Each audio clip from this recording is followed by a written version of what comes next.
उधर लक्की जब अपनी भूख मिटाने के लिए कुछ खाने उस मैस में आ गया था, तब इधर भूमिका और यास्मीन अभी भी स्प्रिंकल में ही बैठे हुए थे। यास्मीन के थप्पड़ खाने के बाद भी भूमिका हंसे जा रही थी। उसे लग रहा था कि आज के इस थप्पड़ का दर्द आगे उसे यास्मीन के बॉयफ्रेंड अभिजीत से ढेर सारे फायदे दिलवाने वाला है। लेकिन यास्मीन के इरादे तो कुछ और ही थे। मैं एक बात तो पूछना भूल ही गई।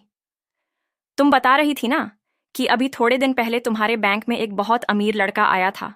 वो अभी इन दिनों फिर से बैंक में आया है क्या? मैंने बोला था ना तुमको उसका नंबर देना। भूमिका ने चमकती हुई आंखों से यास्मीन की ओर देखते हुए कहा। उसे लग रहा था कि वो उस लड़के को फंसा सकती थी। हाँ हाँ, पर तुम्हें उसका नंबर क्यों चाहिए? यास्मीन ने पूछा। वो समझ गई थी कि भूमिका उसके पीछे पड़ना चाहती थी, लेकिन उसे मालूम नहीं था कि उसकी बहन तो उससे 2 कदम आगे चल रही थी। अरे नंबर मिलेगा तब तो बात होगी, और बात होगी तभी तो बात आगे बढ़ेगी ना। प्लीज ना बहन, मैंने तुम्हारा काम करवाया ना, अब तुम भी तो मेरा एक काम करवा दो। मैं सच बता रही हूँ जी, जान लगा दूंगी। भूमिका ने अपने गले पर हाथ रखते हुए कहा। अच्छा हाँ, लेकिन वो उसके बाद से बैंक आया ही नहीं। जब वो आएगा तो मैं उसका नंबर लेकर तुम्हें दे दूंगी। यास्मीन ने उसे टालते हुए कहा। अरे यार, आप तो मैनेजर हो ना, आप तो उसका नंबर अपने डेटाबेस से भी निकलवा कर दे सकते हो। भूमिका ने कहा। यास्मीन उसकी इस बात पर गच्चा खा गई। इधर उसका मुंह तकने के बाद वो बोली, नहीं यार, हमको अलाउ नहीं है कस्टमर्स का कांटेक्ट पब्लिक करना, यू नो ना, प्राइवेसी थिंग। अच्छा ठीक है दीदी, पर सच में ना, उस आदमी से मिलने के लिए ना मैं काफ़ी एक्साइटेड हूँ। मुझे लगता है कि वो बहुत ही हैंडसम होगा, और अगर नहीं भी होगा तो क्या फ़र्क पड़ता है। उसके पास पैसा तो है, और वो अभिजीत जैसा निकला तो आपकी और मेरी, हम दोनों की तो यार किस्मत चमक जाएगी। भूमिका ने खुश होते हुए कहा। यास्मीन भी ऊपर से उसकी बात पर उसका ध्यान देने के लिए खुश तो हो रही थी, लेकिन अंदर ही अंदर उसे अपनी बहन पर बहुत तरस आ रहा था। लक्की नाम की जिस आग से वो खेलने जा रही थी, उस आग में भूमिका ने अपने आप को ही जलाकर यास्मीन का घर रोशन कर दिया था। बेचारी भूमिका, यास्मीन ने अपने मन में सोचा और अपना जूस पीने लगी। इधर लक्की उन सब लड़कियों की बातें सुनकर खुद उस लड़की को देखने के लिए उसके पास जाने लगा था। वो तीनों लड़कियां उस एक लड़की को घेर कर खड़ी थीं। उनके कपड़े और रंग ढंग देखकर तो ऐसा लग रहा था कि वो किसी एक अच्छे परिवार से आ रही थीं। फिर जब लक्की ने उस लड़की को देखा तो वो सारा माजरा समझ गया। उसने देखा कि उसने एक सफ़ेद आधी बाजू का कुर्ता पहना हुआ था। उस कुर्ते को देखकर ही समझ में आ रहा था कि उसके कपड़े की क्वालिटी ज़्यादा अच्छी नहीं थी। उसने उसके नीचे एक बहुत ही पुरानी और फेडेड सी जीन्स पहनी हुई थी, और साथ ही पैरों में सादे से चप्पल डाले हुए थे। अरे सब लोग ज़रा एक बार इस हुस्न परी को तो देखो। इसका नाम है राधिका, और आपको पता है ये हमारी क्लास की सबसे अमीर लड़की है, नीचे से। ये इतनी अमीर है कि हर साल कॉलेज से अपनी तरफ से पढ़ने के लिए स्कॉलरशिप देता है। यानी हमारे पेरेंट्स तो पागल हैं, जो दिन रात मेहनत करके हमारी फीस भरते हैं। और मज़े की बात तो ये है कि कॉलेज वाले जो इसे पढ़ने के लिए स्कॉलरशिप देते हैं, ये मैडम यहाँ आकर उसे खाने में उड़ा देती है। इतनी महंगी मैस में कॉलेज के पैसे से खाना खाते हुए तुम्हें शर्म नहीं आती? एक लड़की ने राधिका को फटकारते हुए कहा। हाँ Radhika, how you are seamless यार। तुम दिखाती तो सबको ऐसे हो जैसे तुम बहुत गरीब हो, पर फिर भी यहाँ आकर खाना खाने के लिए तुम्हारे पास पैसे कहाँ से आते हैं? This is too much. गरीब होने का नाटक करके तुम उस पैसे को ऐसे उड़ा रही हो, एक और लड़की बोली। और इससे पहले कि राधिका अपने बचाव में कुछ कह पाती, किसी ने उसका बैग छीनना शुरू कर दिया, तो किसी ने उसके बाल खींचने शुरू कर दिए। सारी लड़कियां उसे खींच रही थीं और परेशान किए जा रही थीं। इस बात में कोई शक ही नहीं था कि राधिका का उन तीनों खाते पीते लड़कियों से कोई मुकाबला नहीं था। वो अपने आप को उनसे छुड़वाने की कोशिश तो कर रही थी, लेकिन उनसे छूट नहीं पा रही थी। वो लोग उसे खींचे जा रहे थे और राधिका नीचे गिरने ही वाली थी। जैसे ही वो अपने आप को बचाने के लिए थोड़ा सा ऊपर की ओर उठने लगी, तब पहली बार लक्की ने उसका चेहरा देखा।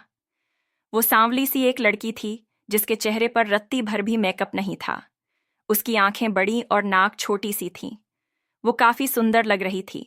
उसकी आंखें बंद थीं और उसने दर्द के मारे अपने होठों को भींच रखा था। पहले ही वो लड़कियां उसे कितना भी परेशान करने की कोशिश कर रही थीं, लेकिन वो उनके सामने चिल्ला नहीं रही थी। अपने आप को बचाने की उसकी कोशिश आखिरकार नाकाम रही और वो नीचे गिर गई। तेरी जैसी दोगली के साथ तो ऐसा ही होना चाहिए, उन तीनों में से एक लड़की ने राधिका को दूध काटते हुए कहा। राधिका फर्श पर लेटी हुई थी। सभी लोग खड़े होकर इस तमाशे को देखे जा रहे थे। मैस के मैनेजर को लग रहा था कि राधिका कुछ ऑर्डर नहीं करने वाली थी। फिर भी उसने सोचा कि एक बार पूछ लिया जाए। उसने वहीं खड़े एक वेटर को इशारा किया और उससे राधिका के पास भेज दिया। वो उसके पास पहुंचा और फर्श पर गिरी हुई राधिका से पूछा, क्या आप अभी कुछ खाना पसंद करेंगी?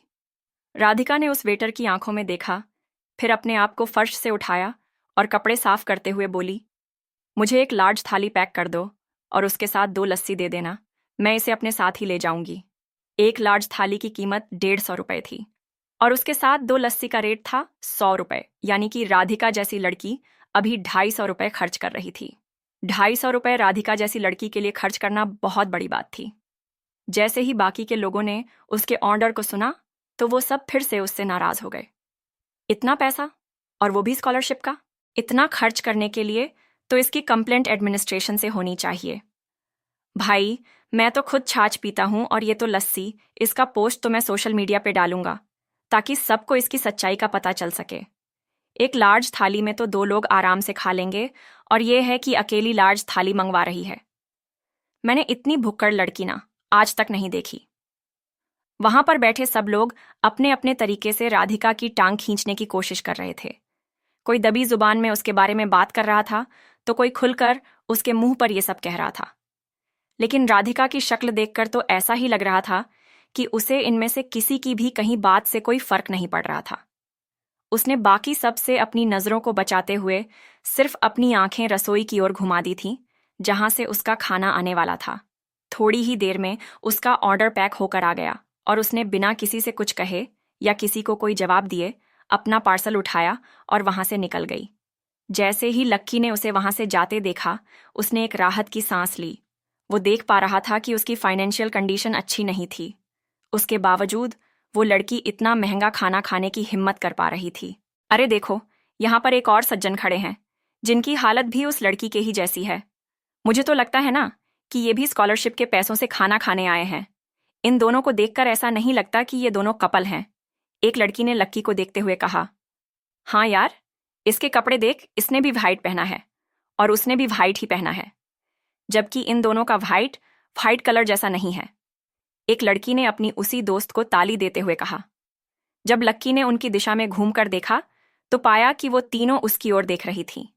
उन तीनों ने राधिका का जो हश्र किया था, उसके बाद तो लक्की उनके मुंह लगना ही नहीं चाहता था और ना ही वो उन्हें पलटकर कोई जवाब देना चाहता था। उसने ऑर्डर दिया ही नहीं था और बिना कुछ बोले ही वहां से बाहर निकल आया। जैसे ही लक्की मैस से बाहर आया, उसने देखा कि राधिका उसके आगे ही थी। उसे समझ नहीं आ रहा था कि आखिरकार इस लड़की ने लार्ज थाली क्यों खरीदी थी। राधिका आगे आगे और लक्की उसके इस डाउट को दूर करने के लिए उसके पीछे पीछे चलता जा रहा था। राधिका चलते चलते कॉलेज के पीछे बने फाउंटेन गार्डन में पहुंच गई थी। लक्की अभी भी उसके पीछे ही था। इस वक्त गार्डन में ज्यादा लोग नहीं थे। राधिका चलते हुए गार्डन के पास ही बने एक छोटे से तालाब के किनारे पहुंच गई थी। सूरज अभी पूरी तरह से ढला नहीं था और उसकी किरणें पानी के ऊपर सुनहरे धागों की तरह चमक रही थीं। वो दृश्य देखने में काफी सुंदर लग रहा था। लक्की वहीं लगे एक पेड़ के पीछे छुप गया और चुपचाप राधिका को देखने लगा। राधिका ने उस थाली को और लस्सी को खोलकर एक चट्टान पर रख दिया। फिर उसने आलथी पालथी मारी और उस चट्टान पर ही बैठकर आराम से खाना खाने लगी। जैसे ही उसने पहला निवाला खाया, उसकी आंखों से आंसू बहने लगे। लक्की उसके सुबकने की आवाज भी सुन पा रहा था। कहीं ऐसा तो नहीं कि आज उसने पहली बार इतना महंगा खाना खाया, इसलिए उसे रोना आ गया। लक्की ने अपने आप से पूछा, उसने तो ऐसा कोई इंसान नहीं देखा था जो इस तालाब के पास आकर खाना खाता था। लक्की को राधिका का यह व्यवहार थोड़ा सा अजीब लग रहा था। थोड़ी देर उसे इस तरह से खाता देखने के बाद लक्की ने वहां से निकलने का फैसला कर लिया। जैसे ही वो जाने लगा, उसने देखा कि राधिका ने अपनी चम्मच नीचे रख दी और वो खड़ी हो गई। अरे, ये ऐसे कैसे कर सकती है? खाना खाने के बाद आपको अपना कचरा तो फेंकना चाहिए ना। इस लड़की में जरा भी मैनर्स नहीं है क्या? लक्की ने अपने आप से कहा। लेकिन फिर उसने देखा कि राधिका वहां से गई नहीं थी।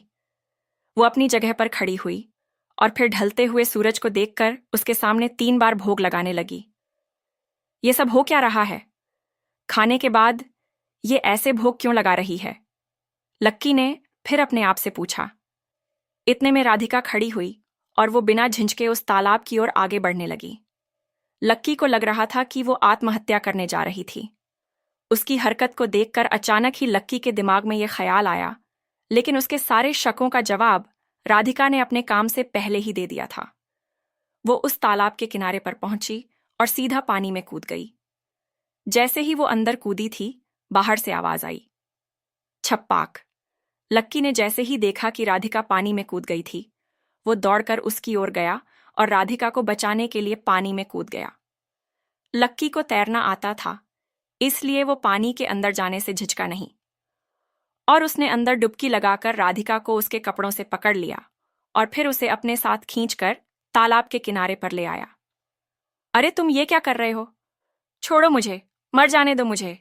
जब लक्की ने राधिका को पकड़ रखा था तो राधिका बार बार उससे अपने कपड़े छुड़वाने की कोशिश कर रही थी। वो बार बार अपने हाथ पैर मारकर लक्की को दूर करने की कोशिश कर रही थी, लेकिन लक्की ने जो एक बार उसे पकड़ लिया था तो उसके बाद वो उसे छोड़ने का नाम नहीं ले रहा था। आखिरकार काफी देर के संघर्ष और खींचतान के बाद लक्की उसे किनारे पर ले आया। तुमने मुझे बचाया क्यों? किसने बोला था कि तुम आकर मेरे पीछे पानी में कूदो? तुम क्यों मेरे और मेरी मौत के बीच में आ गए? राधिका ने घास के किनारे बैठकर रोते हुए लक्की से पूछा। लक्की ने देखा कि राधिका पूरी तरह भीग चुकी थी। उसके सारे कपड़े पानी में भीग जाने की वजह से उसके बदन से चिपक गए थे और उसे ऐसे देखकर लक्की को उस पर और दया आ रही थी। मैंने तुम्हें क्यों बचाया? लक्की ने अपनी फूलती हुई सांसों पर काबू पाने की कोशिश करते हुए कहा। उसे समझ नहीं आ रहा था कि राधिका आखिर ये सब कर क्यों रही थी। भले ही वो ये नहीं जानता था कि वो कौन थी और क्या करती थी, क्या पढ़ती थी या उसकी लाइफ में क्या चल रहा था, लेकिन जो भी हो, मगर वो उसे ऐसे ही डूबकर मरने के लिए नहीं छोड़ सकता था। लक्की ने अपनी सांस को अपने काबू में कर लिया और बोला, मरना तुम्हारे लिए बहुत आसान होगा। तुम्हें तो लग रहा होगा कि बस इधर आओ, खाओ और पानी में कूदकर मर जाओ, लेकिन पानी में कूदने से पहले क्या तुमने एक बार भी अपने पेरेंट्स के बारे में सोचा? क्या तुमने सोचा कि आज तक उन्होंने तुम्हें और जब तुम्हारी उन्हें सपोर्ट करने की बारी आई, तुमने क्या किया? पानी में कूद गई। अगर तुम मर जाती तो उनके फ्यूचर का क्या होता? इस बारे में क्या सोचा तुमने?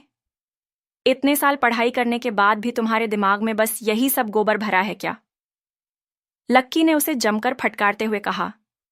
लेकिन अगर मरने से डर नहीं लगता तो फिर जीने से क्यों लगता है?